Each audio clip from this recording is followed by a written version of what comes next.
Live at 5. Here we are today, the ETF Think Tank Happy Hour with Joel Greenblatt. Thank you very much, Joel, for showing up and being a part of our show. We're looking forward to it. With that, I'm Dan Weisskopf, the ETF professor, for those people who don't know me. Also, portfolio manager at Tidal Financial Group and lead ETF strategist for the ETF Think Tank, where we help financial advisors build better portfolios and do due diligence. So that's my brief introduction. I should hand it off to, who's got their hand up? Cynthia or David? I'll take it next. Thanks very much. David Jakinski here, fellow portfolio manager alongside these gentlemen at Tidal Financial Group.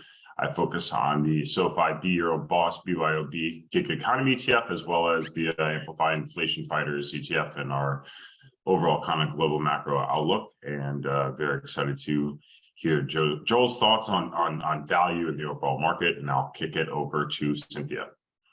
Hey everybody, Cynthia Murphy, head of research for the ETF Think Tank. As always, thanks for joining us. We love the Thursday show.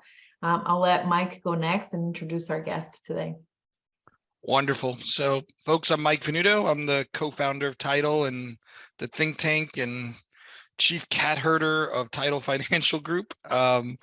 Thrilled to have Joel on. I've known him a very long time through my friend Rory Collins, who's a big part of Gotham as well.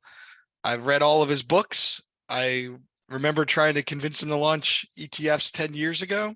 I'm glad they're in the market now, but today we're really going to focus in on a lot of things about value and where we are in that cycle today in these market conditions. So super excited to have you all here. If you have questions or want to be promoted up, just click in the chat and let me know. And we'll try and get you promoted up here and into the conversation. So with that, Joel Greenblatt, I don't think you need much of an introduction, but if you could share a little bit about yourself and tell us the history of Gotham and get that all started so we can get into the nuts and bolts of value. Sure. Started Gotham Capital in 1985, way back then. My partner, Rob Goldstein, joined me in 1989. We've been together for whatever that makes it, 33 years or so.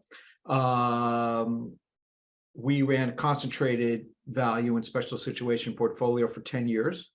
Averaged 50% a year returns for that time before our fees. Returned our outside capital after those 10 years. Had been lucky enough to do well enough to keep our team and continue to run our internal capital. We started taking external capital in again in 2009. In the meantime, I've written a bunch of books because I like investing and I like sharing what I know, and started teaching at Columbia Business School in 1996, I believe, and taught there for 23 years and had fun doing that. And just like most things, investing and continuing to learn. And I think that's the key to being successful at investing is always wanting to learn, especially because you're always making mistakes. And so you got to learn from those too. And that's what I've been doing. Awesome. So who's up first? I can't remember who's going next here. Dan. So let's see. My first question, because I will throw it off a little bit. You've written a lot of books. Do you like writing books? Is it a painful process for you? That's a good question. You know, I think it's the Dorothy Parker line. You know, I hate writing. I love having written. But truth is, I went to Wharton, undergrad and grad, and they were teaching efficient markets back when I was there. They still, to some extent, do. And that didn't really work for me because if I just read the paper, seemed to contradict everything the professors were saying. You know, just we used to have newspapers. These are paper things that, you know, give you the news. A lot of people don't know what those are, but they used to have the stock quotes, and they used to have also something called the 52-week high and low list, told you the high price and the low price for the last 52 weeks of each stock. And there was a huge disparity. Most stocks traded between, 40 and 100 during the course of the year. And it didn't make sense to me that in a matter of months, you could have that kind of range for almost every stock, and that they were all efficiently priced at those times. And that's what I just could observe. And it didn't really jibe very well with what I was learning in business school. And luckily, I read an article in Forbes, actually, about this guy, Benjamin Graham, who turned out to be Warren Buffett's teacher. And as soon as I read, it was really like a page-long article about his investment philosophy. A light bulb went off, and I said, "Oh, that makes sense to me now.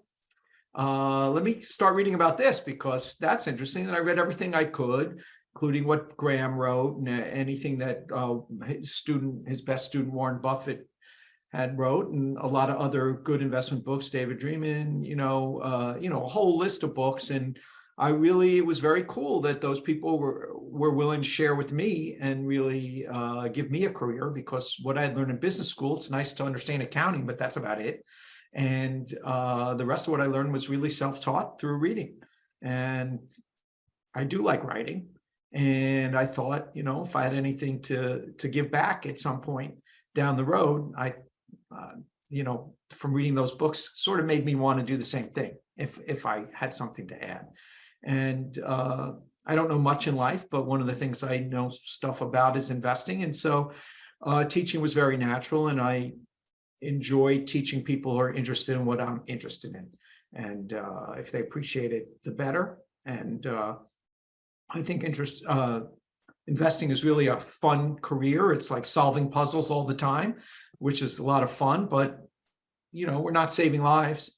And so, the reason I told all my students first day of class, what am I doing here? If I don't think there's great social value to being a good investor, like, good at picking horses or something. And now I'm one step removed from that. I'm actually teaching you guys, what am I doing here? And I really just sharing something that I really enjoy, and asked each one of my students that if they were successful in what I taught them, to find a way to give back that was meaningful to them. And so I think if you like this career, and everyone, I think to some degree, needs to understand some investing, because, everyone tries to earn a living, and it would be nice to know what to do with that money, and you have to save for the future. And so I think it's important to everyone, and it's important to know what you do know and don't know, and keep learning. And so that's how I got here. Just enjoy the whole process, the whole thinking process, and sharing it. Writing's like therapy for me. Yeah, I don't know about therapy for me. I don't think anyone will listen to me. So if I write it down, and I'm not that fleet of tongue really. Other than in investing, I think I can maybe hold my own, but otherwise I don't. And with writing, I find like I can rewrite it 10 times and say it exactly how I wanted to say it. And so I think that's the part. I don't think I've ever won an argument with my wife. She's a lawyer, and she's really quick. And I'm just like, I think a great argument's, 20 minutes later or whatever it is. And so writing is, my way of saying it, how I want to say it. Not winning is good in those situations. Yeah, That's right. Happy life. I learned that too. Yeah. I'm working on that. All right. So is it Jacansky or Cynthia? I think Jacansky was first, so we'll let you go, David. I'll hop in real quick. You mentioned three of the godfathers of like value investing, book value and free cash flow, and kind of contrarian value investing. And as a student of it, I think one of the things that I find most fascinating is like how much markets evolve. So more granularly, what is your definition of value today, and how has that changed of recent, potentially based on like what you're seeing in the markets in the last year or so? If there's anything to note as of late from like kind of a 10,000 foot view of your approach to what is a valued stock? Yeah, so Russell or Morningstar have a particular definition, and it may involve low price book, low price sales, and those are merely metrics and don't really mean anything to me, to be honest. Stocks are ownership shares of businesses that we value, and try to buy at a discount, like we're private equity investors, and no private equity investor will go buy a whole business because it's selling at a low price to book ratio or low price to sales ratio, or because, you know, momentum was really good this year. Just imagine if I came to you with a real estate investment strategy that says, yeah, I'm just going to buy all the houses that went up the most last year. You know, hopefully you'd throw me out of your office. And so none of those. You could have been right for a decade playing that strategy, but like, Pardon me? You could have been right for a decade playing that strategy, but ultimately proven wrong. Yeah, I agree. I'm just. Well, no, I mean, I look at it this way. Stocks are not pieces of paper that bounce around that you put Sharpe ratios and Sortinos on. They're ownership shares of businesses that you buy, you value and try to buy at a reasonable or good price. And companies are valued based on their cash flows over time. What are the cash flows, and what are they expected to be on a normalized basis? What are they expected to grow? And that's all value is. And so if you value something and try to buy it at a discount, that's what I call value investing. Growth is a component of value. So, you know, the way Wall Street divides all these categories up mean not that much to me. We happen to rhyme often because you know, when you're buying something at a bargain price, it also correlates sometimes with low price book, low price sales, whatever it might be. But to answer your question about momentum, let's say, and I agree, momentum has worked for 30, 40 years, you know, just so we have decent data about it, not just in this country, but across the globe. Maybe one or two exceptions it hasn't worked, but it works over time. I'm not arguing that point.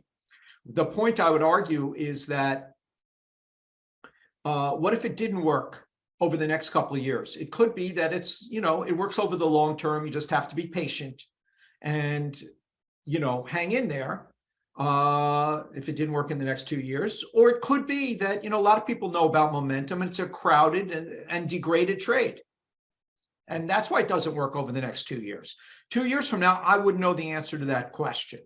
However, if I am actually valuing companies like someone who's buying the whole company based on cash flows, and that didn't work for the next 2 years, I'm not going to stop doing it. That's what stocks are. They're ownership shares of businesses that we value and try to buy at a discount. So I'm going to stick with my guns because that's what stocks are. And I made a promise to my students first day of class every year of 23 years. I said, if you do good valuation work, I guarantee the market will agree with you.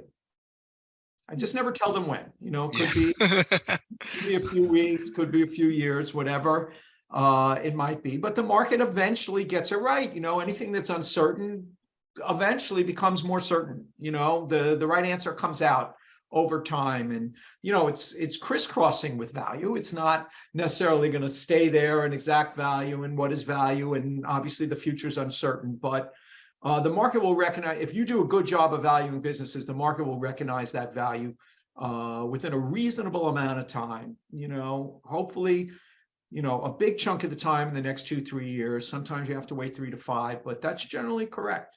And that's what it looks like.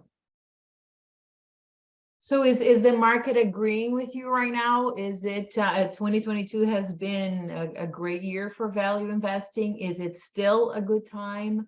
Is it running out of steam? Is it just starting? How do you see the opportunity in value investing right now? Yeah, it's really just starting, and I wouldn't say this is as extreme as it was in this is if you're looking at your screen, this is the website Gotham.com, and we just put this up a few days ago, and this is sort of giving away over $50 million worth of research and construction, you know, in this, and it's actually telling us where we think the market is now based on past history. And so, and let me just give you a little background. I started Gotham in 1985. We had concentrated value and special situation portfolios at that time. And in 1998, the market was up 28%, I believe the number was. We were down 5%. And that was the first year that we lost money since I started in 1985. In 1999, the market was up 21%, I think, and we were down another 5%. Second year that we had lost money. In 2000, the market was down, I think it was 9 or 10%. We were up 115%. And I don't think we were just idiots in 98 and 99 and all of a sudden geniuses in 2000. We finally got paid, I believe, for the work that we did in 98, 99. The market finally recognized the value that we saw, but it certainly zigged and zagged differently. And so this is a chart. It's a research portfolio constructed the same way for 30 years. And what we're trying to do effectively is look at the 1,400 largest stocks and buy a portfolio so that our position weighted averages, we have about the least expensive 20% of names. That's really what this portfolio, this research portfolio is designed to do. It has 700 or 800 names, but they're not equally weighted. They're weighted towards the cheapest one. And so it's effectively trying to capture the 20% of the cheapest names. It's updated daily. It's not that the value of businesses change daily, but prices do. So the relationship between price and value changes daily. So it's updated daily, the portfolio, and it's always skewing towards the cheapest 20%. And so right today, what it says is over the last 30 years, we're in the 92nd percentile towards cheap, meaning the market for the 20% cheapest stocks. If you created the same portfolio out of the 1,400 largest in the same way and valued stocks in the same way, given our research team and everything else for the last 30 years, right now we're in the 92nd percentile towards cheap over those 30 years. We call it the Gotham yield, but it's the free cash flow yield the way we construct it, but we did it the same way over the last 30 years. It's approximately 14% today, meaning we get a 14% free cash flow yield relative to the all-in cost, the enterprise value of the business, meaning the all-in cost of buying the stock plus the debt that you assume when you're buying the stock, pretty similar to the way a private equity firm would invest. And so we can construct this very diversified portfolio of hundreds of names with a position weighted earnings yield, cash flow yield of 14%. We've only been able to do this 8% of the time over the last 30 years. And when we've been here, the 2-year forward return has averaged approximately 61%. To give you an idea how that compares to the S&P, the S&P's constructed the same way, according to our metrics, in the 28th percentile towards expensive. And when it's been here in the past, 2-year forward returns have averaged 17%, subnormal, but not negative. So, 61% for the value opportunity, the way we constructed, and 17% for the S&P. So, and that's not a prediction. That's saying when we've been able to construct these portfolios before, this is what's happened over the next 2 years. Now, you might come back and say, oh, you're buying these big cash flow yields, but everyone thinks a recession is coming. And so those are, and these numbers are trailing. So of course, that's why you're getting these bargains. And by the way, these businesses average returns on tangible capital of about 60%. These aren't melting ice cubes.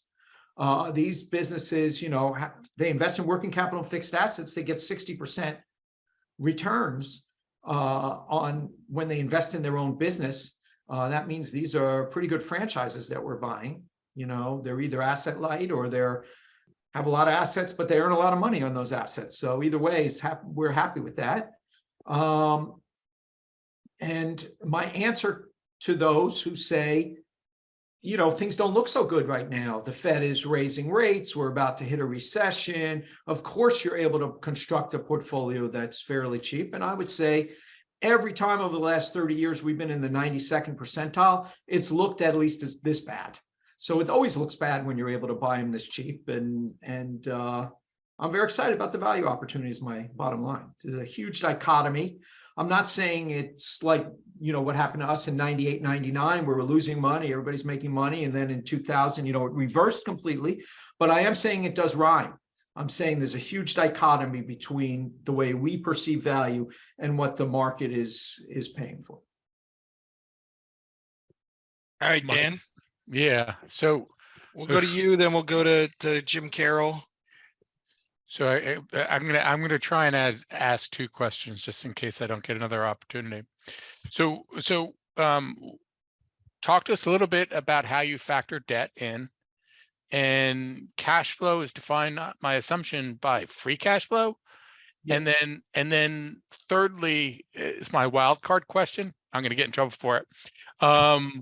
Do you factor buybacks in? Because when we get into an extreme situation like this, you almost want the companies to be, aggressive on the buybacks, no? Only an ETF nerd would worry that asking about buybacks is a wild card. So I love it. Joel, you want to unpack that for us? Sure. So what we're doing in the metric that we're showing is our normalized version of cash flow. And that's looking backwards. How much cash flow did the company earn net of all their costs of capital spending and everything else, like literally cash flow? It's adjusting. Let's say, Boeing takes a big write-off. Well, that didn't happen this year. That happened over a period of years. And we allocate it that way. Boeing didn't make that return on tangible capital that whole time. They wrote it off. Now they have less capital. It looks like they're earning high returns on capital because they wrote off all their capital. We're making the adjustments to say, really, what is the normalized cash flow that these guys are earning? And we're comparing. The way we incorporate debt is a concept called enterprise value. And what that means is that when you buy the stock of a company, you also have to assume all the debt that company has taken on, because you get paid after that. So what you're actually paying for the company is whatever you pay for the stock plus the debt you have to assume. We add on the debt. So we're looking at a cash flow yield relative. What is the cash flow yield, pre-tax cash flow yield of the business relative to the sum of the market cap of the company plus the net debt that the company is carrying? And that's really what you're paying. It's sort of like saying, you have a house that's $1 million house. The buyer of the house doesn't really care whether you took put up $600,000 and borrowed $400,000 to buy your house. They don't care. It's $1 million house, and we're saying it's $1 million house that we can rent out for $100,000 a year. Okay. And we don't care how you financed it. That's, if you were a finance geek, you'd say Modigliani Miller says, we don't care how you finance the house. We're going to assume we'll finance it how we want to finance it. And it's really a $1 million house that spits out $100,000 a year in rent. And it's the same for a business. And so we're just homogenizing businesses all to make them like for like. As far as buybacks, yes, the idea, there's always silly discussions about buybacks, particularly in Congress and, other places. We're all partners when we own stock. And if one of your partners wants to sell you some of their shares below its fair value, in your opinion, it's a good idea to buy it. And if it's higher than what you think is fair value, it's a dumb idea to buy it. So it's all value related. And we would imagine on average, the companies in, the portfolios that I was just talking about are very reasonably priced. And of course, we'd like the company, and they're gushing large amounts of cash relative to that price. And so, of course, we'd like them to spend some of that cash buying back stock, and some companies do. But, if you really follow what companies do, a lot of times after the market's gone up a lot and their stocks are expensive, they buy a lot of stocks back. They don't do it when they should. They're worried about recession, stocks are cheap now. Now we're scared to buy it back, but that's when they should. So it's a very good question. And companies tend to buy less when they should be buying more, but that's just the way it is. Yeah, And, it's so annoying. Yeah, it's so you annoying. can hold your breath as long as you like. That ain't going to change. Jim, you got a question? I do. Joel, fanboy for 20 years. Great to see you here today. one of the challenges that value investors can face is that what they like, because it's cheap, keeps getting cheaper. How do you address that in your portfolio construction in terms of taking positions, managing positions? Oh, I would say generally we punt. So in other words, someone, if you're running a hedge fund, that's a combination of micro and macro, whatever it might be, you're deciding, oh, we're going to be 80% long the market. We're going to be 30% long the market. We're guessing where the market's going. Our funds are really saying, someone gives us money and says, look, I'm giving you a part of my money and I want you to invest in stocks, and they may give you 60% of your portfolio and they're expecting you to invest in the stock market for that. And our question is always, okay, I'm going to invest in the stock market. What's the best way to do that? Okay. And that's the question we're answering. We run long short portfolios as well, but we tell people, look, we're going to stay 60% exposed with the, net long with the long short exposure, or this is 100% long fund, could be a long short fund. It could just be long only. And we're just trying to answer the question. All right, for that money, you're going to put it in the stock market. What's the best way to do it? Okay. And so we're effectively punting on that question. My answer right now is, if I were investing in the stock market, value is an amazing opportunity right now, 92nd percentile. But let me give you a caveat. If you put back that first chart, okay. I'm coming. Okay, from There we go. Gotham.com. All right. My messy desktop, and there's the chart. Okay, so go to the very upper right hand corner and put your mouse over the blue dot. Oh, this one right here, right? Yeah, that is saying that on March 2nd, we just lost it. On March 2nd, 2009, our Gotham yield, which is now 14%, got to 24%. So that's the difference between 92nd percentile and 100th percentile. That's the cheapest it ever got. Okay. The 2-year forward return from there was 178%. So you probably shouldn't be making 90% a year. The pendulum of the market got very cheap. And all I'm saying is the distance between the 92nd and the 99th or 100th percentile is huge. And you would be losing, another 30, 40%. Now the market, the pendulum swung. When it got there, of course, you made 178% over the next 2 years. So, for me telling you that we're in the 92nd percentile, and the average return over the next 2 years from our research, based on our research, is 61%.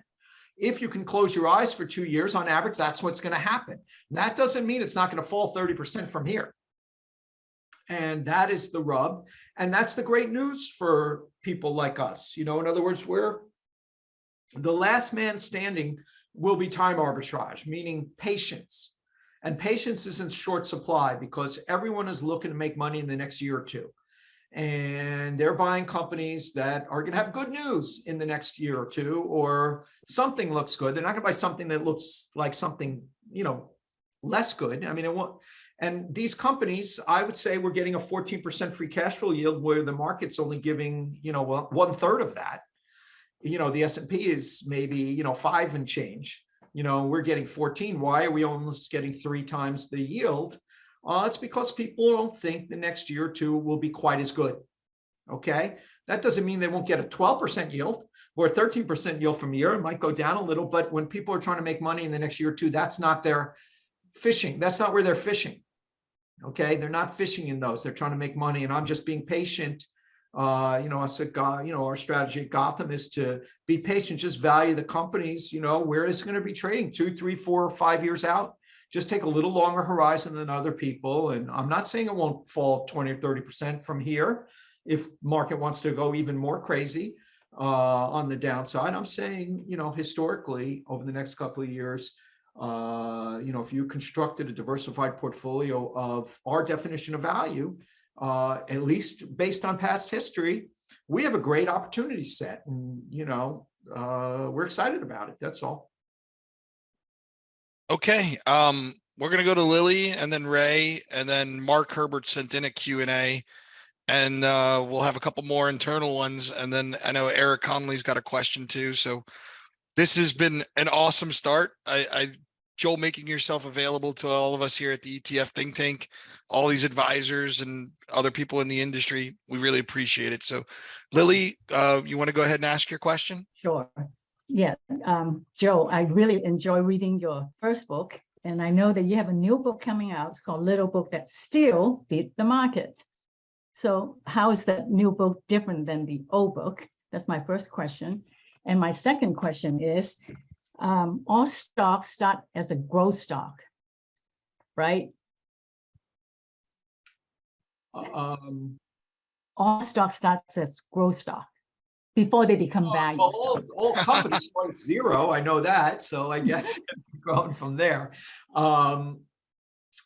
You know, okay, two things. I wrote, my first book was You Can Be a Stock Market Genius. Not you too can be a stock market genius. That would be conceited, but everyone calls it that. You can be a stock market genius. I wrote that in 1997, and that was about value and special situation investing. I wrote a book called The Little Book That Beats the Market in 2005. The Little Book That Still Beats the Market came out in 2010. I also wrote a book called The Big Secret for the Small Investor that no one bought. And I wrote another book in 2020. So Still Beat the Market came out a while ago, and it just updated the data from the first book. It talked about some of the further research that we did. In the little book, we just did a brief experiment.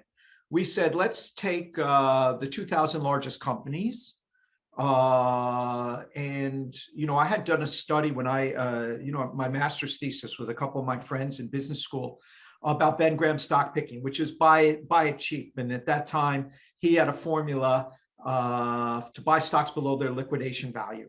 And we had evolved over the years pretty quickly towards the way Warren Buffett thinks of the world, which is to buy a good business cheap, not just cheap, but a good business cheap. That was really the twist that Buffett made that made him one of the richest people in the world. And so I had wanted to, we had showed in business school, and I had it written up actually, an obscure paper that came out in the Journal of Portfolio Management when I graduated on our study of updating Graham's formula. And I always wanted to do it for where we had evolved towards the way Buffett picked stocks, good businesses cheap. And so we decided to do an experiment, take the 2,000 largest companies and, you know, come up with a crude metric for cheap. And we did, and it was cash flow yield just from a database compared to the enterprise value, you know, the cost of buying the stock and the debt attached. You know, the higher cash flow yield, the better, and we're all using trailing numbers. Just a very simple, crude metric as a starting point. Then we said, well, what's good? That's cheap. What's good? Good, we said, businesses that earn high returns on tangible capital. That means every business needs working capital. Every business needs fixed assets. How well does it convert that working capital and fixed assets into earnings? So I always said, if you build a store and you have to buy the land, build the store, set up the display, stock it with inventory, and that cost you $400,000, and you earn $200,000 a year from that store, that's a 50% return on tangible capital. Perhaps we should open more stores. Okay, if we can lay out 400 grand and earn 200 grand, all right? So the higher return on tangible capital, the better. And we just said, what if we just sort these 2,000 names and, you know, do it every year based on cheap and good, and we just stuck our finger in the air and said 50-50 for both. And the results were that the top decile, the best combination of cheap and good did the best. Second decile did second best, third did third best, all the way through the 10. And this was not an activity of spinning the computer 1,000 times and saying, what works the best? What will work? This was the very first thing we tested. And I said, boy, I have to write that up and explain that, you know, while this might not be the optimal way to, and these were crude metrics, and you know, we actually do work on companies, but this was just crudely sifting through using commercial database, you know, sorting the companies and not trying thousands of tests. One test, very first test we did. And it worked so well, it just showed the principles, Buffett's principles of buying good and cheap was probably a good place to start anyway. And wrote that up. One of the things I wrote up in the little book that still beats the market was that if you literally bought the top decile companies and shorted the bottom decile companies, even though over the long term, right, they worked in order, and the last decile was the worst performers, first decile was the best performers, that means the top 10%, bottom 10%. If you actually went long $1 of the top 10% and shorted $1 of the worst companies, you would have gone broke. All right, even though over time they do better. There are periods where people liked the worst decile and hated the first decile, and you would have never made it to the long term. So I thought that was pretty interesting, you know, because pretty much everyone who read the book said, boy, I see that it works in order. The first decile beats the second decile, beats the third, beats the fourth. Why don't we just buy the first decile and short the 10th decile? And we did that, and you went broke. You would guess when you went broke in 2000, when, you know, the internet bubble was going, and, you know, you would have gone broke in the last few years as well doing that, or pretty close to broke. So you have to be patient, and you have to, if you're going to go long short, it says you got to balance your risk. You can't just buy all oil companies and short all tech companies, or, you know, things of that nature. And those might be the cheapest and most expensive at any particular time. And so those were some of the lessons, and still beats the, you know, and that was a longer answer than you wanted, but sorry, I got started. I think it was I have great. one last question. All right, When we're going to will let you get value away with a stock second become one. overvalue? Pardon me, what's the question? When do value stocks become overvalued? You know, do you sell it? Do Okay, you? our definition of value is figure out what it's worth, pay less. I will give you anecdotally, when you look at that cheapest decile, there's never been a time where we didn't have nicely positive expected returns, not actual returns, but expected returns from the cheapest stock. So in other words, the market may be expensive, but there's always a bunch of stocks that could have given you a good return, and you buy that list. Could all stocks be overpriced at a particular time? Yes. You know, and we saw that. In other words, one of the things I wrote up in, you know, the little book actually that you mentioned was that when interest rates get very low. If interest rates are at 1%, it doesn't mean you can pay 100 times earnings for all companies. You know, if they're going to grow a little, that's better than 1%. And what I said in the book is I always use 6% as my risk-free rate. When rates are below 6%, I always use it as a benchmark. And the reason I'm saying that is, if you're buying a business and taking the risk of the business, if you don't think over time you can beat a 6% risk-free rate, then, you know, I don't consider that cheap. Okay. So it's not a relative term. It means I'm trying to make money over time. Cheap is based on valuing a business. It incorporates growth. It incorporates all the elements of what goes into what are the cash flows you're going to get for the next 30, 40 years, which has to incorporate growth.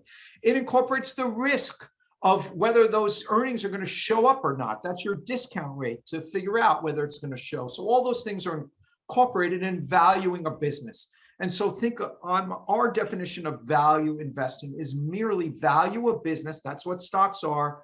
Try to pay less than it's worth on average. And we try to do it in a bucket. We try to be right on average. So we used to be very selective and have very concentrated portfolios and do deep dives on everything. Now we're sort of in the insurance business on average, trying to do a great job and buying a bucket of stocks that are going to work out over time. And both ways of making money are great. And, you know, they're both full-time jobs. So we've shifted more to running a big research team with a big tech team that balances risk and goes long short and just takes advantage of our valuations.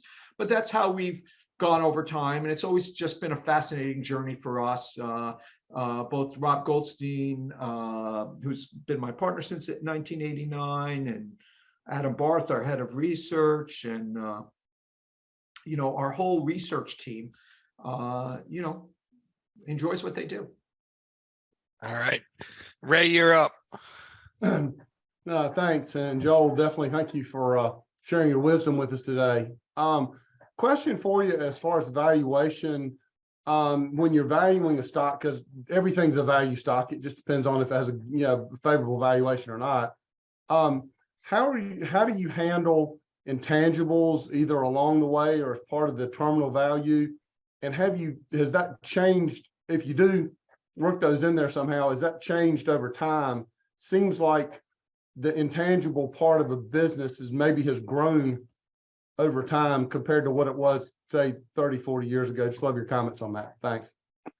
Sure. Well, that's a great question. So 30 years ago, returns on tangible capital, which is, returns on your working capital investment in your business and your fixed assets, for the S&P were about 20%. Now they're about 70. Okay, what does that mean? That means 30 years ago, when you had $1 of earnings and you want to grow those earnings 5%, you take 25% of those earnings, 25, and invest it at a 20% return, reinvest it in your business at a 20% return, you will grow 5% if you can keep up that return on capital. When you're earning 70% returns on tangible capital in more asset-light businesses, we have less factories, less, tangible businesses. If you can earn 70% returns on tangible capital, then you earn $1, you can take 7% of your earnings, reinvest at 70%, if that's your incremental return, and also grow 5%. So $1 of earnings today with higher returns on tangible capital, take that roughly 93 cents that you get to keep. If you're trying to both grow 5%, one, you got to keep 75 cents. 30 years ago, you got to keep 75 cents and you had to reinvest 25. Now you get to keep 93 and grow at the same rate. So take 93 divided by 75, if you want to do it crudely, and say, hey, earnings today are worth over 20% more than they were 30 years ago. And so $1 in earnings today with high returns on tangible capital deserve higher multiples, is what I would conclude. And so, when people make comparisons to what happened, where margins were, the businesses have changed, we have higher margins than always, and we have to revert to the mean or whatever. Capitalism says returns on capital may revert to the mean, not margins or anything like that. And they're different businesses. Businesses have morphed. Google didn't exist. Apple didn't have a phone. Things have changed, and they always do. Wonderful. All right, I get a turn now to ask a question, and I'm going to pivot us a little bit. Favor, I'm going to just turn on my light. Okay. I'm in the dark. Give me half a sec. No problem. So I know we got a couple more questions in the chat. I know Weisskopf's got one. I think Mark Herbert. I know Eric Connolly's got one, but I don't want him asking a question while he's riding his bike. Where I want to pivot a little bit, because this is the ETF think tank. When you gave the history, you talked about the private funds. You talked about giving back people all the money, and that doesn't happen very often. So I love that. And then you kind of move towards SMAs and mutual funds. But now you do have ETFs. For compliance purposes, we're not going to get into tickers and stuff. But talk a little bit about why you think these kind of strategies belong in an ETF at this point. Well, big picture, we eat our own cooking at Gotham, and I think we're like everybody else, where if you can do it more tax efficiently, that's a good thing. And we look at after-tax returns, and there's just we run our mutual funds very tax efficiently. We have tax algorithms that help us do that efficiently, but taxes and investment alpha don't always give you the same answer. You might want to get out of a stock that's more expensive, but if you have to pay tax on it, you really have to have a big difference between what you're selling and then what you're going to go put it into, because you only can invest after tax dollars, not pre-tax dollars that you're invested at first. So ETFs give us the luxury. in almost all our strategies, we trade daily. And we can make that more tax efficient in a mutual fund form, but we can make it great in ETF form without costing any or worrying about investment alpha and, you know, those kind of trade-offs. So it's just wonderful for us to invest in, and by us, I mean individual investors. You know, I'm not sure what the statistics are now, but maybe 75% of the market is institutional or non-tax paying. It could be retirement funds. It could be institutional investors that don't pay taxes, endowments, whatever. But for those people who are left like regular people, they pay taxes, and ETFs, you can't beat them for that. And so I think it's good. I think our IP is sophisticated enough to be very hard to rip off, even if we give everyone the answer of how we got there. And so we're willing to do a few of our strategies in ETF form, especially those where we think we can do very well or offer something that's not in the marketplace with the tax efficiency that come with ETFs. So that's simply that. Wonderful. That's it. That's the structure. I mean, we've written a lot about what we call structural alpha from the ETF wrapper. Like, you can take an existing strategy that's doing well and actually guarantee that it's going to do better for a taxable investor. It's not everything, and you can't say guarantee ever in our industry, but it simply is a better structure. Speaking of structures, Mr. Dan Weisskopf, you have a question for us? Yeah, I always have questions. So let's see. A comment I'd make is in the area of asset-light businesses. They tend not to get to a low multiple, right? Because they're asset-light. And restaurants is an area that I've done a fair amount of research on. In your analysis, do different industries trade at different multiples? And always trying to squeeze a second question in there, you know, how have you adjusted for the changes in accounting over the years? Well, we have a big research. The second question first. We have a big research team at Gotham, and we try to homogenize everything according to economic reality is the best way to put it. And so different people, we also analyze international stocks, and it's even more important there.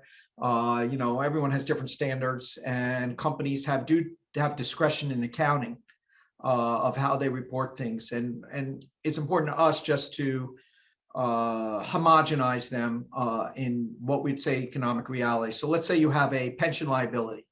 Okay, those are fading, but there's still pension liability. We will take all the companies. I don't care what assumptions the company used to figure out their pension liability. What we do is we say, what would it cost us to sell this liability to an insurance company? What price will they give us to take this, or what will we have to pay to take this liability off our hands? Okay. And that's the price we use. So there are certain assumptions that are standard industry assumptions at any particular time, depending on what rates are. And they'll take these liabilities off your hands, and we homogenize every company to that. We don't care what assumptions they use. We make our own assumptions, and we do that throughout the portfolio to homogenize the accounting decisions. And they're going to be based on economic reality, not based on the random assumptions made by a business. Some are more conservative, some are less. We're just trying to say, what is economic reality? Let's adjust everything to that. And so it's item by item for us. We have a big research team that's what they do. And so we want the, you know, garbage in, garbage out. We want the right numbers in. We want to normalize them in a way that makes sense to us. And that takes a lot of work, and that's what we spend a lot of time and money doing. And did I answer all the questions or just one? I think he got enough. He got enough. I got enough. I'll pass to somebody else. I'll have other questions for you later. David, go ahead. So you mentioned obviously looking for companies that you can have a steady and growing cash flow into the future. How do you incorporate, or what are your thoughts? You can relate it to today's markets on like earnings for the next 12 months specifically. I feel like a lot of people are waiting for this kind of consumer shoe to drop. And I'm curious how you factor in forward-looking earnings into your free cash flow perspective, and what are your thoughts in this current environment we're in today? Yeah, well, a few things on that, and that's a great question. Number one, we don't use forward earnings estimates. We've looked at using them in every possible way. Remember when I said we do a more sophisticated,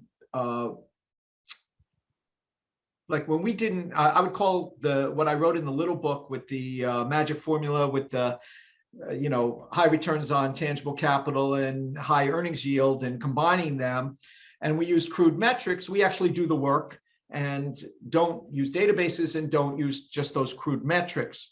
But as you recall, I was just saying that, and those crude metrics were backward looking, and it worked in order. And so, of course, if you're going to do a lot of work, you try to improve on those crude metrics and that crude way of thinking about it. And one of the things that you would try to improve it on is, the value of a business is the discounted value of its future cash flows. No one cares what happened in the past. It's the discounted value of future cash flows. And how are you going to guess what that is? And it's for the next 20, 30, 40 years, and people are terrible at the next year. So it's really hard to, say that, that's where value comes from. And we tried every method to improve on looking at backward-looking earnings. Now, I'd never buy one company, look at backward earnings, but it turns out we could not improve on looking backward over the last few years of what kind of cash flows the companies are earning. And if you buy a bucket of companies, on average, that is actually the best guess. And we have not been able to improve on it using anyone's estimates, any combination of estimates, any change in estimates, we tried everything to improve on it. And our estimates, every other person's estimates, all this other stuff, we couldn't improve on it. We had pretty close to a 90% fit, and it's hard to get better than that. Awesome. So I think I'm going to come in here and let's start to wrap up. I want to thank you for being here today. I know we didn't get to everybody's question. There's one more that I'm going to throw in here for Eric at the end. But first off, thank you. Everybody check out Gotham.com. I can't believe you guys got that domain name. I mean, that's pretty cool. I'm sure it was you or Batman, right? So we really appreciate it, and your support here, and we plan to do more and more with Gotham going forward. So we've got a different question, and from Eric here. He is asking about somebody who made some news today. I don't know if anybody saw, but Michael Burry deleted his Twitter account again today. So I'm getting the question, what made you invest in him or seed him so many years ago?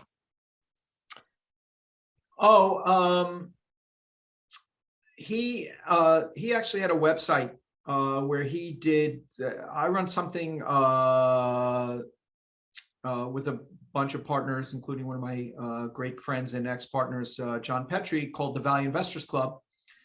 And it's just where good investors share their ideas, and you have to apply, and it's harder to get into than Harvard. And, we made a nice club of people who like to share ideas and really like this stuff. And plus I taught for so many years. I was always grading papers and everything else. And the course involved with writing up investment ideas. And Mike Burry had a website where I just came across it because it had some kind of value name in it or whatever it might be. And I started reading his write-ups on companies, and one was better than the next, and just a great thinker. And the way to get into the Value Investors Club is to, if I taught 40 students a year at Columbia Business School, you would have to be one of the top 1 or 2 students from that year. That's the level we're looking for. And Mike Burry was clearly in that category when I read his write-ups. And so, we used to back managers, we don't anymore, but new ones. And what the Value Investors Club actually became was kind of American Idol for hedge fund managers. We found some amazing talent through that process. And although we didn't find Mike through the Value Investors Club, it was the same idea of just reading an idea and saying, oh, this is so logically put together, and this is so clear, a thinker. And it's kind of, after a while, you know it when you see it. And Mike was stellar analyst, just was. Awesome. Great story. Again, everybody check out Gotham.com. We really appreciate the support.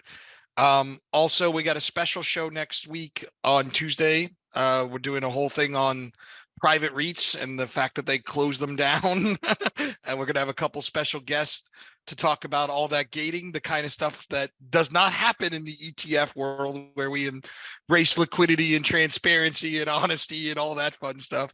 So I put it in the chat as well. It's www.thinktankexchange.com if you want to join us Tuesday. Other than that, thank you, Gotham. Thank you, Joel. And we'll see you all next week. Thank you, everyone.